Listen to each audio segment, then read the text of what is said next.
الحمد لله وكفى وسلام على عباده الذين اصطفى أما بعد فأعوذ بالله من الشيطان الرجيم بسم الله الرحمن الرحيم قال الله تبارك وتعالى في كلامه المجيد والفرقان الحميد إن يوم الفصل كان ميقاتا يوم ينفخ في الصور فتأتون أفواجا وفتحت السماء فكانت أبوابا وسيرت الجبال فكانت سرابا إن جهنم كانت مرصادا للطاغين مآبا لابثين فيها أحقابا لا يذوقون فيها بردا ولا شرابا إلا حميما وغساقا وعن سهل بن سعد رضي الله عنه قال قال رسول الله صلى الله عليه وسلم بعثت أنا والساعة كهاتين رواه الإمام الهمام البخاري في صحيحه صدق الله وصدق رسوله النبي الأمي الكريم ونحن على ذلك لمن الشاهدين والشاکرین والحمد للہ رب العالمین۔ تمام حضرات پیار و محبت سے درود شریف پڑھ لیں۔ اللہم صلی علی محمد وعلی آل محمد کما صلیت علی ابراہیم وعلی آل ابراہیم انک حمید مجید۔ اللہم بارک علی محمد وعلی آل محمد کما بارکت علی ابراہیم وعلی آل ابراہیم انک حمید مجید۔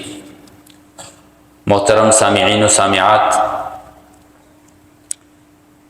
اسلامی عقائد میں سے ایک عقیدہ ہے ایمان بالآخرت۔ یہ ارکان ایمان میں سے ہے، یعنی ایمان کے جو بنیادی ارکان ہیں ان میں سے ایک رکن ہے ایمان بالآخرت، آخرت پر ایمان لانا۔ مسلمانوں کے جتنے بھی اسلامی عقائد ہیں ان میں سے یہ ایک بنیادی عقیدہ ہے ایمان بالآخرت۔ جو شخص اس پر ایمان لائے گا وہی مسلمان کہلا سکتا ہے، اور جو شخص اس چیز کا انکار کرتا ہو وہ کسی بھی صورت میں مسلمان نہیں کہلا سکتا ہے۔ یہ عقیدہ اتنی اہمیت کا حامل ہے میرے بھائی۔ قرآن مجید کا آپ مطالعہ فرمائیں، سورۃ الفاتحہ کے اندر اللہ تبارک و تعالیٰ فرماتے ہیں مالک یوم الدین، روز جزا کا مالک۔ روز جزا سے مراد یہی آخرت ہے میرے بھائی۔ اسی طرح سورۃ البقرہ کے اندر دیکھیں الذین یؤمنون بالغیب وَيُقِيمُونَ الصَّلَاةَ وَمِمَّا رَزَقْنَاهُمْ يُنْفِقُونَ۔ اس کے علاوہ متعدد آیات ہیں جو ایمان بالآخرت پر دلالت کرتی ہیں۔ عزیزان گرامی قدر احباب، اللہ تبارک و تعالی نے قرآن مجید کے اندر آخرت کی، قیامت کی ہولناکیاں بیان فرمائی ہیں تاکہ ہم اس سے سبق حاصل کریں۔ سبق حاصل کر کے ہم اللہ تبارک و تعالی کے احکامات کے مطابق ہم زندگی گزاریں، رسول اللہ صلی اللہ علیہ وسلم کی سنتوں پر چلتے ہوئے زندگی گزاریں۔ اللہ تبارک و تعالی سورۃ النبأ کے اندر فرماتے ہیں، آپ اندازہ لگائیں قیامت کی ہولناکیاں کتنی سخت ہیں۔ اللہ تبارک و تعالیٰ فرماتے ہیں ان یوم الفصل کان میقاتا، بے شک فیصلے کا دن جو ہے اس کے لیے ایک وقت معین ہے۔ یوم ینفخ فی الصور، جس دن صور میں پھونکا جائے گا فتأتون افواجا، تو تم فوج در فوج آؤ گے۔ وفتحت السماء فکانت ابوابا، آسمان کو کھول دیا جائے گا، وہ دروازے دروازے ہو جائے گا۔ وسیرت الجبال فکانت سرابا، پہاڑوں کو چلایا جائے گا فکانت سرابا، وہ سراب ہو جائیں گے۔ ان جہنم کانت مرصادا، بے شک جہنم جو ہے وہ گھات لگا کر بیٹھی ہوئی ہے۔ کس کے لیے گھات لگا کر بیٹھی ہے؟ للطاغین، کن کے لیے؟ جو سرکش ہیں. للطاغین مآبا، یہ جہنم سرکشوں کا ٹھکانہ ہے. لابثین فیہا احقابا، ایک بہت بڑی مدت تک وہ اس کے اندر رہیں گے. لا یذوقون فیہا بردا ولا شرابا، وہ اس کے اندر کوئی ٹھنڈی چیز بھی نہیں چکھ سکیں گے. ولا شرابا، اور نہ پانی انہیں نصیب ہوگا اس کے اندر. الا حمیما وغساقا، وہاں پر ان کا مشروب کیا ہوگا؟ حمیمن، کھولتا ہوا گرم پانی ہوگا. وغساقا، اور جہنمیوں کی پیپ جو ہوگی وہ انہیں پلائی جائے گی. جزاء وفاقا، انہیں برابر برابر بدلہ دیا جائے گا. یہ کون لوگ تھے جن کے ساتھ اللہ تبارک و تعالی ایسا معاملہ کریں گے؟ انہم کانوا لا یرجون حسابا، یہ حساب کی تو امید ہی نہیں رکھتے تھے. وکذبوا بآیاتنا کذابا، ہماری آیاتوں کو یہ جھٹلایا کرتے تھے. وکل شیء احصیناہ کتابا، ہم نے تو ہر چیز جمع کر رکھی ہے کتاب کے اندر. فذوقوا فلن نزیدکم الا عذابا، بس اب تم چکھتے رہو، تمہارے لیے زیادہ نہیں ہوگا مگر عذاب ہی زیادہ ہوتا رہے گا. میرے بھائیو، قیامت کی، آخرت کی ہولناکیوں کا آپ اندازہ لگائیں. فَإِذَا جَاءَتِ الصَّاخَّةُ، جب کان پھاڑ دینے والی آواز آئے گی. یوم یفر المرء من اخیہ، اس دن یفر المرء، انسان بھاگے گا، من اخی، اپنے بھائی سے بھی بھاگے گا. وَأُمِّهِ وَأَبِيهِ، اپنی ماں سے بھی بھاگے گا، اپنے باپ سے بھی بھاگے گا. وَصَاحِبَتِهِ وَبَنِيهِ، اپنی بیوی بچوں سے بھی بھاگے گا. لِكُلِّ امْرِئٍ مِّنْهُمْ يَوْمَئِذٍ شَأْنٌ يُغْنِي، ہر ایک شخص کے لیے اس دن ایک شان ہوگی، ایک فکر ہوگی، یغنی، جو اسے اور چیزوں سے جدا کر دے گی، صرف اپنی فکر لگی رہے گی. وجوہ یومئذ مسفرہ، اس دن کچھ چہرے ایسے ہوں گے مسفرہ، جو حشاش بشاش ہوں گے، خوش ہوں گے. ضاحکۃ، ہنس رہے ہوں گے.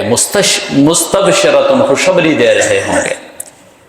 ووجوہ یومئذ علیہا غبرہ، اور بعض چہرے ایسے بھی ہوں گے علیہا غبرہ، جن کے اوپر سیاہی چھائی ہوگی. ترہقھا قطرہ، گناہوں کی ظلمت نے انہیں ڈھانپ لیا ہوگا.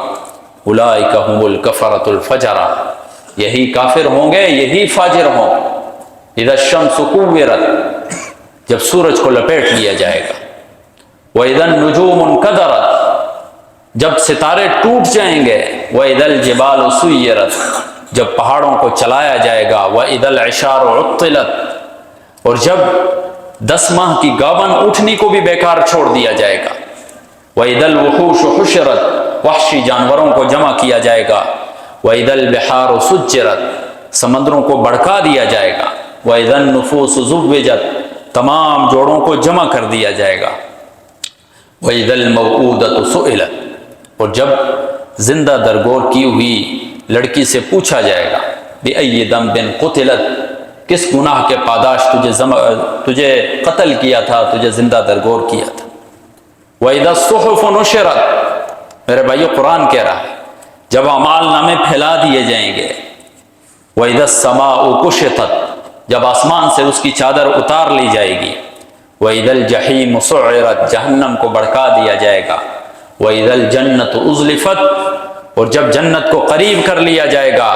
تو عَلِمَتْ نَفْسٌ مَّا أَحْضَرَتْ، ہر نفس جان لے گا کہ اس نے آگے کیا بھیجا، دنیا کے اندر کیا عمل کیا تھا، کیا کچھ کیا تھا، اور آگے آخرت کے لیے کیا بھیجا ہے اپنے لیے، کیا ذخیرہ آگے بھیجا ہے اپنے لیے. اس دن ہر شخص جان لے گا. آج اگر وہ غفلت کی زندگی گزار رہا ہے، کل وہ جان لے گا، ضرور بضرور جان لے گا. یہ میرے بھائیو اللہ تبارک و تعالیٰ، آپ قرآن کھولیں، ہر دوسری تیسری آیت کے بعد اللہ تبارک و تعالیٰ ان چیزوں کا تذکرہ کرتے ہیں. تو حضور نبی کریم صلی اللہ علیہ وسلم آخری نبی، ان کے بعد کوئی نبی آنے والا نہیں ہے. تو حضور نبی کریم صلی اللہ علیہ وسلم نے قیامت کی چند نشانیاں بیان کی ہیں. نشانیاں 2 طرح کی ہیں قیامت کی، بعض بڑی نشانیاں ہیں اور بعض چھوٹی نشانیاں کہلاتی ہیں. ایک حدیث کے اندر تقریباً 10 نشانیاں ہیں جو بڑی نشانیاں کہلاتی ہیں، اور متعدد روایات کے اندر حضور نبی کریم صلی اللہ علیہ وسلم نے قیامت کی چھوٹی چھوٹی نشانیوں کو بیان کیا ہے کہ جب یہ کام شروع ہو جائیں تو سمجھ لو کہ قیامت قریب آ چکی ہے. اب دیکھیں اشراط الساعہ کے اندر لکھا ہے، چند علامات قیامت کو ذکر کیا ہے، ان میں سے پہلی جو علامت ہے وہ بعثت النبی صلی اللہ علیہ وسلم، رسول اللہ صلی اللہ علیہ وسلم کا مبعوث ہونا ہی یہ قیامت کے قریب ہونے کی نشانی ہے۔ حضور نبی کریم صلی اللہ علیہ وسلم فرماتے ہیں، بخاری شریف کی روایت ہے، بعثت انا والساعہ کہاتین، میں اور قیامت جو ہیں ان کو ایسے مبعوث کیا ہے، اپنی دونوں انگلیوں کو ایسے کیا، جس طرح ان دونوں انگلیوں کے درمیان تیسری انگلی کا فاصلہ نہیں ہے، یہ دونوں انگلیاں ساتھ ملی ہوئی ہیں، اسی طرح مجھے اور قیامت کو مبعوث فرمایا گیا، یعنی میرے ساتھ ہی قیامت آئے گی، قریب ہے، اتنی قریب ہو چکی ہے۔ ایک اور حدیث کا مفہوم ہے، حضور نبی کریم صلی اللہ علیہ وسلم فرماتے ہیں، سور پھونکنے والا جو فرشتہ ہے اسرافیل، وہ اپنا سور لے کر اپنی گردن جھکا کر بیٹھ چکا ہے، سور اپنے ہاتھ کے اندر پکڑ چکا ہے، وہ کان لگا چکا ہے اس چیز کے لیے، اور صرف ایک حکم کی دیر ہے کہ اسے حکم ہوگا تو وہ سور پھونک دے، اتنی قریب ہے یہ قیامت میرے بھائی۔ تو حضور نبی کریم صلی اللہ علیہ وسلم کی بعثت ہی اصل قرب قیامت کی علامت ہے کہ آخری نبی ہیں، اس کے بعد جو ہے وہ قیامت ہی آئے گی، کوئی نبی نہیں ہے۔ دوسری نشانی کیا ہے میرے بھائیوں؟ موت النبی صلی اللہ علیہ وسلم، اللہ کے رسول صلی اللہ علیہ وسلم کا دنیا سے رحلت فرما جانا، یہ دوسری نشانی ہے قیامت کی۔ حضور نبی کریم صلی اللہ علیہ وسلم فرماتے ہیں، اعدد ستن، بخاری شریف کی روایت ہے، علامات قیامت کے بارے میں ایک صحابی سے فرما رہے ہیں، 6 چیزوں کو گنو بین یدی الساعہ، کہ یہ 6 کام جو ہیں قیامت کے قریب ہی ہوں۔ ان 6 کاموں میں سے ایک ذکر کیا، موتی، کہ میری موت، جب میری موت واقع ہو جائے تو سمجھ جانا کہ قیامت کیا ہے، قریب آ چکی ہے قیامت۔ تو دوسری قیامت کی نشانی یہ ہے حضور نبی کریم صلی اللہ علیہ وسلم کا وصال فرما جانا اس دنیا سے۔ تیسری نشانی ہے میرے بھائیو کثرت مال، مال کا زیادہ ہونا۔ حضرت ابو ہریرہ رضی اللہ تعالیٰ عنہ کی روایت ہے، فرماتے ہیں حضور نبی کریم صلی اللہ علیہ وسلم نے فرمایا، لا تقوم الساعہ، قیامت قائم نہیں ہوگی اس وقت تک، حتی یکثر فیکم المال، جب تک تمہارے اندر مال زیادہ نہ ہو جائے۔ آج آپ دیکھیں مال کی کثرت ہے لیکن برکت نہیں ہے، برکت چھن گئی ہے، مال آ رہا ہے لیکن کہاں جا رہا ہے کسی کو کچھ پتہ نہیں چل رہا ہے۔ پہلے جس طرح ایک تھوڑے سے مال کے اوپر ایک پورا گھر چلتا تھا، آج اس آمدنی کی ڈبل ٹرپل آمدنی ہو رہی ہے لیکن مال کا پتہ نہیں چل رہا۔ الہاکم التکاثر، مال کی کثرت نے کیا کر دیا ہے، انسان کو آخرت ہی سے غفلت کر دیا، آخرت ہی سے غافل کر دیا ہے انسان کو مال کی کثرت۔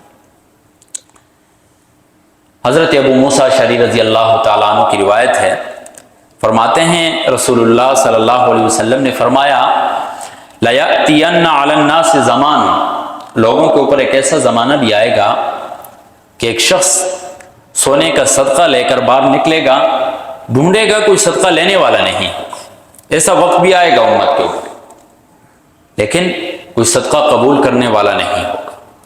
علماء اس کی توجیہ ایک یہ بھی بیان فرماتے ہیں کہ مال کی کثرت ہوگی، کسی کو ضرورت ہی نہیں ہوگی اس کی۔ بعض علماء اس کی توجیہ یہ فرماتے ہیں کہ قرب قیامت کا زمانہ ہوگا، لوگوں کو ہر ایک کو اپنی فکر لگی ہوئی ہوگی کہ میں کیسے آخرت میں کامیاب ہوں، تو مال کی طرف توجہ ہی نہیں ہوگی لوگوں کی۔ اسی طرح میرے بھائیوں چوتھی نشانی ہے ظہور الفتن، فتنوں کا ظاہر ہو جانا۔ جب فتنے ظاہر ہو جائیں تو سمجھ جاؤ کہ قیامت قریب آ چکی ہے۔ مسند احمد کی روایت ہے، حضرت ابو موسیٰ اشعری رضی اللہ تعالیٰ عنہ فرماتے ہیں، رسول اللہ صلی اللہ علیہ وسلم نے فرمایا، ان بین یدی الساعۃ فتنہ، کہ قیامت کے قریب فتنے آئیں گے۔ کیسے فتنے ہوں گے؟ کقطع اللیل المظلم، اندھیری رات کے ٹکڑوں کی طرح، یعنی رات کے ٹکڑے آپ کریں، مغرب کے بعد اتنا زیادہ اندھیرا نہیں ہوتا ہے، جب عشاء کا ٹائم آتا ہے اندھیرا تھوڑا زیادہ ہو جاتا ہے، پھر جیسے جیسے رات گزرتی جاتی ہے مزید اندھیرا آتا رہتا ہے۔ تو اس امت کے اندر بھی فتنے کیسے آئیں گے؟ ہر آنے والا فتنہ جو ہے ہر گزرے ہوئے فتنے سے سخت ترین ہوگا اور بد سے بدترین ہوگا ہر آنے والا فتنہ۔ آج ہماری زندگیوں میں ہم دیکھیں کتنے فتنے آ رہے ہیں، قتل کا فتنہ، جلانے کا فتنہ، ظلم کا فتنہ، ہر طرح کے نئے فتنے ایجاد ہو چکے ہیں میرے بھائی۔ حدیث شریف کے اندر آتا ہے اتنے فتنے ہوں گے قرب قیامت میں کہ یصبح الرجل مؤمنا ویمسی کافرا، صبح ایک مومن بندہ جائے گا، شام کو وہ کافر ہو کر واپس آئے گا۔ اتنے فتنے آئیں گے کہ صبح ایک شخص اپنے ایمان کی حالت میں تھا، گھر سے باہر نکلا ہے، سوسائٹی کے اندر گیا ہے، وہاں پر کسی ایسے چیز سے ملاقات ہوئی، کوئی ایسے فتنے سے اس کی ملاقات ہوئی، اس فتنے میں وہ پڑا، اس فتنے نے اس کو کافر بنا دی، اس سے ایمان جیسی نعمت، عظیم نعمت کو چھین لیا، اور شام کو واپس آ رہا ہے کافر ہو کر واپس آ رہا ہے۔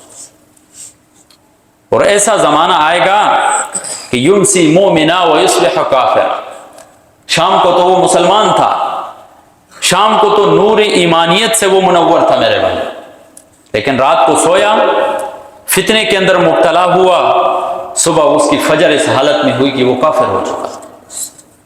ایسے فتنے آئیں گے میرے بھائی اس وقت، اور یہ فتنے دور نہیں ہیں، یہ فتنے ابھی سے شروع ہو چکے ہیں میرے بھائی۔ کتنے فتنے اس دور کے اندر ہم جن کا سامنا کر رہے ہیں میرے بھائی، ایسے فتنے رونما ہو چکے ہیں کہ انسان کے لیے اپنا ایمان بچانا مشکل ہو چکا ہے میرے بھائی۔ یہ وہی ہے میرے بھائی جس کی حضور نبی کریم صلی اللہ علیہ وسلم نے پیشن گوئی کی تھی، اور ایک حدیث کے اندر آتا ہے کہ یہ فتنے جو ہیں ان کی ابتدا مشرق سے ہوگی، یہ فتنے تمام کے تمام مشرق سے نکلے۔ یہ فرقہ واریت دیکھیں آپ، یہ عراق سے نکلی، شیعہ، روافض، اس کے علاوہ باطنیہ، جہمیہ، خوارج، یہ جتنے بھی فرقے ہیں۔ اسی طرح علماء لکھتے ہیں کہ کافروں کے اندر جو فرقے بٹے ہوئے ہیں یہ بھی مشرق سے نکلے، جس طرح مجوسیوں کے اندر بہت سے فرقے ہیں، مانویہ ہے، اسی طرح اس کے علاوہ بہت سے زوبیہ ہے، بہت سے فرقے نکلے ہوئے ان کے اندر بھی، وہ بھی سارے کے سارے مشرق سے نکلیں گے اور وہ پھر پورے عالم کے اندر پھیل جائیں گے۔ تو آج ہر شخص کے لیے اپنا ایمان بچانا مشکل ہو گیا میرے، ہم اتنے فتنوں کے اندر دھس چکے ہیں۔ تو چوتھی علامت یہ ہوگی کہ فتنوں کا ظہور ہو جائے گا، فتنوں کی کثرت ہوگی۔ تو جب فتنے زیادہ ہو جائیں گے تو سمجھ جانا کہ قیامت قریب آ چکی ہے۔ اور پانچویں علامت یہ ہے کہ مدعی نبوت جو ہے وہ زیادہ ہو جائیں گے۔ حضور نبی کریم صلی اللہ علیہ وسلم فرماتے ہیں، حضرت ابو ہریرہ رضی اللہ تعالیٰ عنہ کی روایت ہے، لا تقوم الساعة حتى يبعث دجالون كذابون، قیامت اس وقت تک قائم نہیں ہوگی جب تک تقریباً 30 کے قریب جو ہے مدعیان نبوت سامنے آئیں گے نکل کر، جو نبوت کا دعویٰ کریں گے۔ امت کے اندر آپ دیکھیں ابھی تک جو ہے تقریباً 7 سے 8 کے لگ بھگ جو ہے نبوت کے دعوے ہو چکے ہیں، اور باقی گنے چنے باقی رہ گئے ہیں، اس کے بعد قیامت آنے والی۔ مسند احمد کی روایت ہے کہ تقریباً 27 کے لگ بھگ نبوت کے دعوے دار ہوں گے، ان میں سے 4 عورتیں ہوں گی، باقی مرد ہوں گے۔ اب گزری ہوئی امت میں آپ دیکھیں جتنا ٹائم گزر چکا ہے امت محمدیہ کا، اس میں جتنے مردوں نے دعویٰ کیا ان کے ساتھ ساتھ تقریباً ایک عورت نے بھی دعویٰ کیا ہے نبوت کا۔ تو نبوت کا دعویٰ جو ہے یہ بھی قرب قیامت کی علامت ہے میرے بھائی، اللہ تبارک و تعالیٰ ہماری حفاظت فرمائے۔ اسی طرح حجاز سے ایک آگ جو ہے اس کا ظہور ہوگا، یہ کہ قرب قیامت کی نشانی حضور نبی کریم صلی اللہ علیہ وسلم نے بیان فرمائی تھی۔ بخاری شریف کی روایت ہے، لا تقوم الساعة حتى تخرج نار من ارض الحجاز، کہ حجاز کی زمین سے ایک آگ نکلے گی، اور وہ آگ نکل چکی ہے۔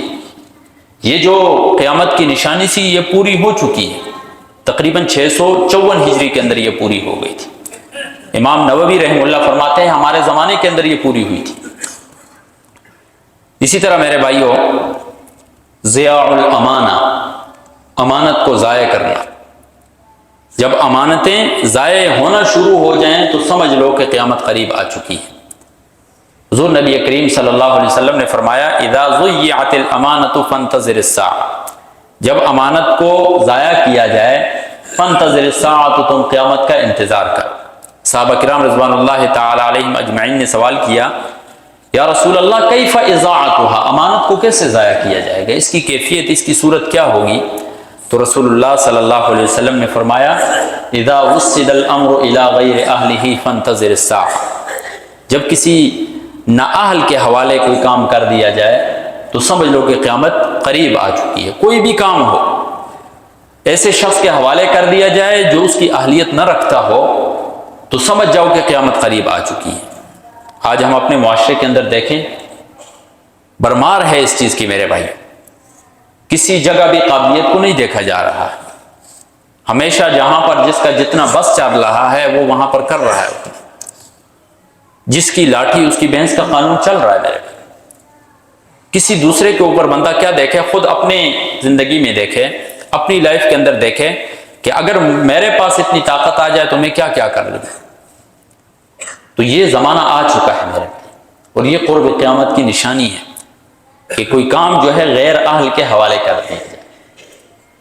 اسی طرح میرے بھائیوں، 8ویں نشانی ہے ولادت الامۃ ربتہا، ولادت الامۃ ربتہا، باندی کا اپنی سیدہ کو جننا۔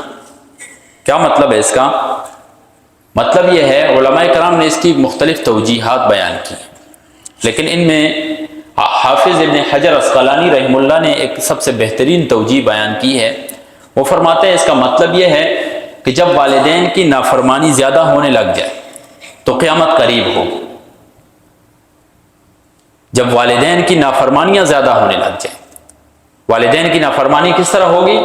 یعنی اولاد والدین کے اوپر ایسے حکم چلائیں گی گویا کہ اولاد جو ہیں وہ حاکم ہیں اور والدین جو ہیں وہ محکوم ہیں۔ ایسے والدین کے ساتھ رویہ اختیار کیا جائے، والدین کو ستایا جائے گا، والدین کو گالیاں دی جائیں گی۔ آج ہم دیکھیں زندگی کے اندر والدین کو کیسے ستایا جا رہا ہے۔ والدین ترس رہے ہیں اپنے بچوں کو دیکھنے کے لیے، بچوں کے پاس ٹائم ہی نہیں ہے والدین کے پاس بیٹھنے کے لیے، بچوں کے پاس ٹائم ہے اپنے دوستوں کے ساتھ گھومنے پھرنے کے لیے، بچوں کے پاس ٹائم ہے سیر و تفریح کے لیے، بچوں کے پاس ہر چیز کا ٹائم ہے، لیکن والدین بوڑھے ماں باپ کے پاس بیٹھنے کا ٹائم نہیں ہے۔ بیٹھنا تو دور کی بات ہے، آج والدین کو کیسی کیسی صورتوں کے اندر ستایا جا رہا ہے میرے بھائی۔ والدین کو گھروں سے نکالا جا رہا ہے، مارا پیٹا جا رہا ہے والدین کو۔ وہ والدین جو زندگی کا سبب ہیں، جو انسان کے وجود کا سبب بنے ہیں میرے بھائی۔ اللہ تبارک و تعالیٰ نے انسان کو پیدا کیا ہے اور اس پیدائش کا سبب جو ہیں وہ انسان کے والدین ہیں میرے بھائی۔ آج انہی والدین کو ہم نے ستانا شروع کر دیا، انہی والدین کو ہم گالیاں دے رہے ہیں، تو خواہ ہم کامیاب ہوں گے۔ جب والدین کو ستایا جائے، جب والدین کی نافرمانیاں شروع ہو جائیں تو سمجھ جاؤ کہ قیامت آ چکی ہے۔ خاص طور پر وہ بچہ جو اپنے والدین کو ستا رہا ہے، اس کے لیے تو اسی وقت قیامت شروع ہو جاتی ہے۔ ایک زندہ سامنے جو اس کے موجود سامنے جو جنت ہے وہ اس کو ٹھکرا رہا ہے، تو وہ آخرت والی جنت کا طلبگار کیسے ہوگا؟ والدین کی صورت میں جو اللہ تبارک و تعالیٰ نے نعمت دی ہے وہ اس کی ناشکری کر رہا ہے، تو وہ جنت کا کیسے طلبگار بنے؟ بیٹا جتنا بھی بڑا ہو جائے میرے بھائی، جتنا بھی عہدیدار ہو جائے، والدین کے سامنے وہی بچہ ہے۔ اگر پوری زندگی بھی بیٹا یا بیٹی جو ہے والدین کی خدمت کر لے، پھر بھی وہ اس دودھ کا حق نہیں جتا سکتے۔ لیکن آج خدمت کرنا تو دور کی بات ہے، ماں نے جو روٹی بنانے کے لیے، آگ جلانے کے لیے انگاروں پر جو پھونک ماری ہوتی ہے، ہم تو اس کا بدلہ بھی نہیں دے سکتے میرے بھائی۔ ستانا تو دور کی بات ہے، نافرمانی کرنا تو دور کی بات ہے۔ حدیث شریف کے اندر عقوق کا لفظ آیا ہے، عام نافرمانی کے لیے عصیان کا لفظ آیا ہے، اور والدین کی نافرمانی کے لیے عقوق کا لفظ ہے۔ عقوق کہتے ہیں کسی چیز کے ٹکڑے ٹکڑے کر دیں، کسی چیز کو اتنے ٹکڑوں میں بٹ دینا کہ اس کے مزید ٹکڑے بنانا ممکن نہ ہو۔ تو گویا کہ جو شخص والدین کی نافرمانی کرتا ہے اللہ تبارک و تعالیٰ اسے ایسے ذلیل کرتا ہے، ایسے ذلیل کرتا ہے کہ دوبارہ وہ سیدھا ہی نہیں ہو سکتا، ایسی ذلت اس کے مقدر ہو جاتی۔ اور یہ مشاہدات ہیں میرے بھائی، آپ نے اپنی زندگیوں میں مشاہدات دیکھے ہوں گے، جو والدین کے نافرمان ہیں بعد میں ان کی اولاد انہیں کیسے ستاتا، جو والدین کے ساتھ جیسا رویہ رکھتا ہے کل ان کی اولاد ان کے ساتھ بھی اس طرح کا رویہ رکھے۔ تو ایک نشانی یہ بھی ہے کہ والدین کی نافرمانی کی جائے گی تو سمجھ لینا کہ قیامت قریب آ چکی ہے۔ اور قیامت کی ایک نشانی یہ بھی ہے انتشار الربا، سود جو ہے وہ عام ہو جائے گا، سود پھیل جائے گا، اتنا پھیل جائے گا۔ حضرت ابو ہریرہ رضی اللہ تعالیٰ عنہ کی روایت ہے، فرماتے ہیں رسول اللہ صلی اللہ علیہ وسلم نے فرمایا لَيَأْتِيَنَّ عَلَى النَّاسِ زَمَانٌ، لوگوں کے اوپر ایک ایسا وقت آئے گا لا يُبَالِيَ الْمَرْءُ بِمَا أَخَذَ الْمَالِ، انسان پرواہ نہیں کرے گا کہ وہ کس طریقے سے مال لے رہا ہے، امن حلال ام من حرام، وہ حرام میں سے لے رہا ہے یا حلال میں سے لے رہا ہے۔ آج وہی زمانہ ہے میرے بھائی، آج ہم میں سے ہر ایک کی، مجھ سمیت ہر ایک کی یہ فکر ہے کہ ہمارے پاس مال آنا چاہیے، چاہے حلال طریقے سے آئے چاہے حرام طریقے سے آئے، چاہے وہ سود والا مال ہو یا بغیر سود کے مال ہو، بس مال آنا چاہیے۔ آج ہم میں سے ہر ایک کی یہ ذہنیت بن چکی ہے میرے، اور ہمیں دیکھا دیکھی ہماری اولاد بھی اسی روش پر چل رہی ہے میرے بھائی۔ آج آپ دیکھیں معاشرے کے اندر ایسے ایسے کاروبار نکلے ہوئے ہیں سود کے نام پر، ایسے ایسے آن لائن کتنے کاروبار ہیں جن میں نوجوانوں کو پھنسایا ہوا ہے۔ یہ جو آن لائن ایپس نکلے ہوئے ہیں، اس کے علاوہ اور ہوتے ہیں، اللہ ماشاءاللہ ان میں کوئی ایک بغیر سود کے ہو، باقی سارے سود سے بھرے ہوئے ہیں۔ سب کے اندر جوا، قمار، یہ تمام چیزیں پائی جا رہی ہیں، لیکن ہمارا نوجوان اس کے اندر دھکیلا جا رہا ہے، ہمارا نوجوان اسی کے اندر پھنس رہا ہے جا کر۔ اور وہ کیا ہے؟ حرام مال، نہ حلال کی تمیز نہ حرام کی تمیز ہے، بس مال آنا چاہیے انسان کے پاس۔ اس کا نقصان کیا ہوتا ہے؟ انسان کے پاس جو مال ہوتا ہے وہ بھی چلا جاتا ہے، انسان کی زندگی سے برکت ختم، مال سے برکت ختم، روزی سے برکت ختم، جب حلال حرام کی تمیز چھوٹ جائے۔ تو قیامت کے قریب قرب کی نشانی ایک یہ بھی ہے کہ ربا، سود جو ہے یہ زیادہ ہو جائے گا، اور ایک نشانی یہ بھی ہے کہ شراب جو ہے وہ عام ہو جائے گی، شراب عام ہو جائے گی۔ حضور نبی کریم صلی اللہ علیہ وسلم فرماتے ہیں ان من اشراط الساعہ، قیامت کی نشانیاں ذکر کی اور ان میں سے یہ بیان کیا کہ وَيُشْرَبُ الْخَمْرُ، شراب پی جائے گی۔ آج آپ دیکھیں شہروں کی طرف کیسے شراب عام ہے میرے، وہ لوگ جنہیں 2 وقت کا کھانا نہیں ملا کرتا تھا، اللہ تبارک و تعالیٰ نے تھوڑی سی ڈیل دی، وہ ایسے مبتلا ہوئے، ایسے اللہ تبارک و تعالیٰ کو بھول گئے، ایسے دین کو بھول گئے، سر عام شراب کے کاروبار کر رہے ہیں میرے بھائی، سر عام شراب کی ترسیل ہو رہی ہے ایک جگہ سے دوسری جگہ۔ ٹیکسی ڈرائیور آپ دیکھیں بڑی مشکل سے اپنے لیے دن کی دیہاڑی لگاتا ہے، اللہ تبارک و تعالیٰ نے تھوڑی سی چھوٹ دی، شہروں کے اندر آپ دیکھیں، آپ سب کو حالات پتہ ہیں اس چیز کے، اس نے ایسے کام شروع کر دیے۔ شراب کا جہاں پینا حرام ہے وہاں اس کا بیچنا بھی حرام ہے، اس کے لیے معاون بننا بھی حرام ہے۔ جتنا پینے والے کو گناہ ہوتا ہے اتنا معاون بننے والے کو بھی گناہ ہوتا ہے۔ جو تعاون بنا ہے، جو سبب بنا ہے شراب کا، اس کو بھی اتنا ہی گناہ ملتا ہے۔ تو جب شراب عام ہو جائے، زنا عام ہو جائے، فحاشی عام ہو جائے، تو سمجھ لو کہ قیامت قریب آ چکی ہے، بس ابھی انتظار ہی باقی ہے۔ اللہ تبارک و تعالی ہمیں آخرت کی تیاری کرنے کی توفیق عطا فرمائے۔ وآخر دعوانا الحمد للہ رب العالمین۔